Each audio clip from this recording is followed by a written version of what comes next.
Sigurado ako minsan pumasok na rin sa isipan mo kung bakit walang mga bakal yung mga ginagawang daan sa kalsada.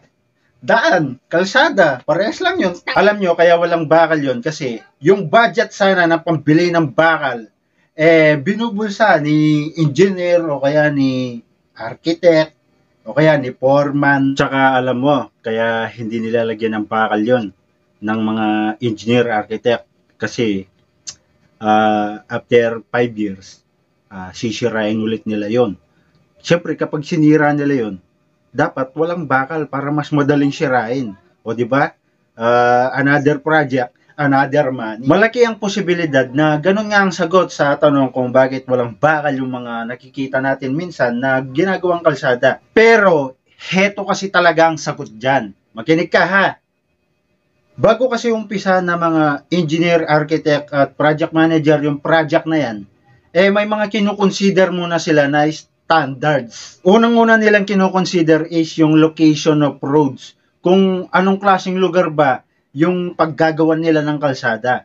Halimbawa, sa tabi ng dagat o kaya sa tabi ng talampas, kinukonsider muna nila yon bago nila umpisahan. Kasi may mga titignan pa silang ibang bagay. Gaya nito. Pangalawa na kinukonsider nila, Diyos ko po, paano ka? Pangalawa na kinukonsider nila is yung ADT. Yung ibig sabihin average daily traffic.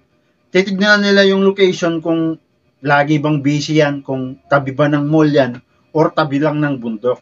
Kasi, ibabase nila doon yung tibay na gagawin nila kasi pag tabi ng mall, sigurado maraming sasakyan yan. So, ibig sabihin, mas mabigat yung load. Load, yung bigat. Hindi go sir 50. Pangatlo naman na kinukonsider nila is yung tinatawag na soil bearing capacity.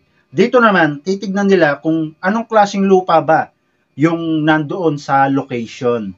Kung malambot ba or matigas, kung kaya bang magbuhat ng maraming load, bigat. So yun, marami pang standards na kinukonsider ang mga yan. Hindi ko kasi masyadong alam.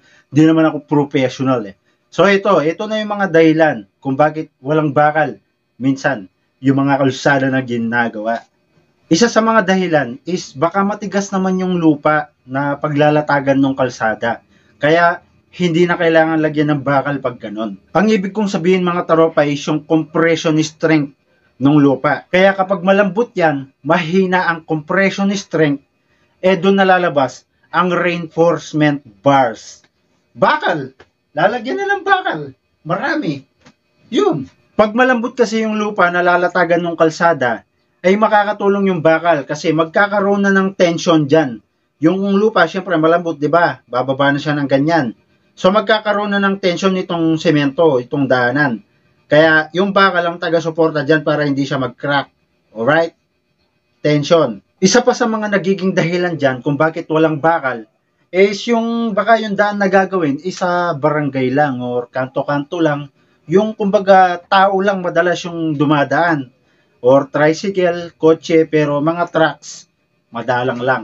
So hindi na kailangan nalagyan ng bakal yon kasi tao lang naman yung dumadaan. Ba't mo palalagyan ng bakal? Pero mas maganda may bakal. Pero hindi nga kailangan kasi kailangan nga niya bulsa Wala nga ang pang shop. Basta ang pagkakalam ko dyan, kung barangay-barangay lang naman na gagawin na kalsada, primary road, secondary road, hindi na kailangan lagyan ng bakal kasi para madaling sirain. Kasi sa barangay-barangay na ganyan, minsan nag-upgrade yung mga pipeline companies, yung mga tubo-tubo ng tubig sa ilalim. Siyempre, kailangan kapag may gagawin doon, luluwangan yung papalitan yung mga ganyan, ganito, wawasakin yung daan kung ano man yung dadaanan ng tubo na yun.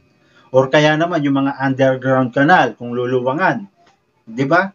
So kailangan wala nang bakal yan kasi para madaling sirain, tsaka tao lang naman madalas yung dumadaan dyan, or tricycle, kotse, truck, madalang lang. So ayan mga taropa, sana naintindihan nyo yung paliwanag ko. So kung nagustuhan nyo yung video na to, paki-like, mag-comment, i-share tong video, at mag-follow. Kung sa YouTube naman, mag-subscribe ka. Libre lang yan. So yun, maraming salamat. Sana nakatulong. Alright.